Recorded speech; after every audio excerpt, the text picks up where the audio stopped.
દેશી હાથ બનાવટની પિસ્ટલ અને જૂતા કાર્ટિસ સાથે આરોપીને ઝડપી પાડતી સુરત શહેર crime branch in-charge police commissioner in-charge અધિક પોલીસ કમિશનર ક્રાઇમ સુરત શહેર નાઓએ આગામી લોકસભા સામાન્ય ચૂંટણી 2024 અનુલક્ષીને સુરત શહેરમાં ગેરકાયદેસર અગ્નિશસ્ત્રો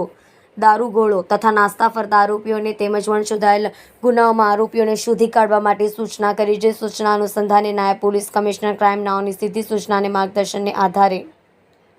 પોલીસ ઇન્સ્પેક્ટર ક્રાઇમ બ્રાન્ચના સુપરવિઝન હેઠળ ધાડ લૂંટ ખૂનની કોશિશ સ્કોડના પોલીસ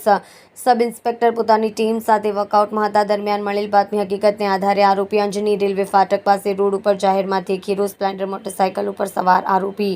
અમિત રમેશભાઈ રાઠોડ ઉંમર 21 ધંધો બેકાર રહેવાસી ગોથાણ ગામ ડીપી ફળિયું તાલુકો ઓલપાડ જિલ્લો સુરત સમીર સતીશભાઈ રાઠોડ ઉંમર 18 વર્ષને 3 માસ ધંધો મજૂરી રહેવાસી ગોથાણ ગામ ડીપી ફળિયું ઓલપાડ જિલ્લો સુરત નાઓને એક લોડેડ હાથ બનાવટની પિસ્ટલ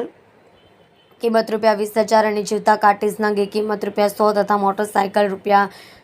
₹50,000 અને મોબાઈલ નંગ 3 કિંમત ₹69,000 મળી કુલ ₹1,39,100 મુદ્દામાલ સાથે ઝડપી પાડી કાયદેસરની કાર્યવાહી કરી છે।